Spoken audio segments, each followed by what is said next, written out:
Hai sobat, perkenalkan kami dari jurusan Teknik Komputer Jaringan. Oh ya, siapa sih yang tidak tahu komputer? Perangkat ini tidak dapat lepas dari kehidupan sehari-hari. Namun tahukah kamu sejarah komputer pada awalnya? Pada awal tercetusnya komputer hanya sebagai mesin penghitung yang merujuk ke istilah komputasi atau penghitungan. Dalam perkembangannya, komputer terbagi menjadi 5 generasi yang berbeda.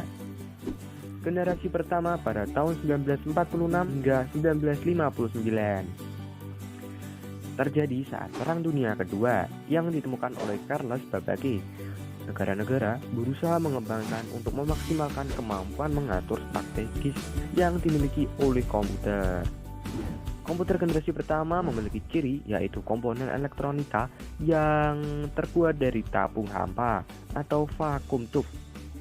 Komputer ini membutuhkan tempat yang luas dan memerlukan banyak AC karena banyak mengeluarkan panas. Generasi kedua tahun 1959 hingga 1965. Pada tahun ini, komputer sudah menggunakan transistor, sehingga ukuran komputer generasi ini berukuran lebih kecil, dan terciptanya beberapa bahasa pemrograman COBOL dan Fortran. Pada tahun 1965, hampir seluruh bisnis besar memakai komputer generasi kedua. Generasi ketiga tahun 1965 hingga 1971. Terciptanya komputer generasi ketiga ini karena transistor cepat panas dan dapat merusak bagian-bagian dalam komputer. Di generasi ketiga terciptanya komponen-komponen ke dalam chip tunggal yang dinamakan semikonduktor dan sudah tercipta sistem operasi.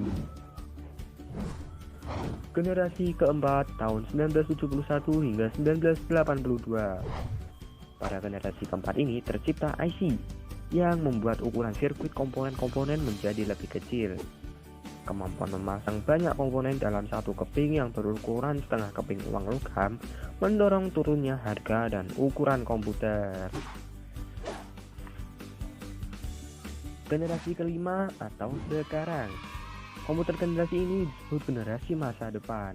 Generasi ini ditandai munculnya semikonduktor dan mikroprosesor. Meskipun komputer generasi ini ukuran fisik menjadi lebih kecil, namun kemampuan semakin pintar dan canggih. Dalam generasi ini sedang mengembangkan Josephson Junction, teknologi pengganti chip yang mempunyai kinerja triliunan pengoperasian per detik, sedangkan chip hanya miliaran saja. Oh ya, baru-baru ini tim Google AI menerbitkan artikel mereka dan mengeklaim berdasarkan uji coba mereka, komputer kuantum dapat menghitung bilangan acak sangat rumit dalam waktu 3 menit 20 detik. Sementara komputer tercanggih saat ini membutuhkan waktu 10.000 tahun.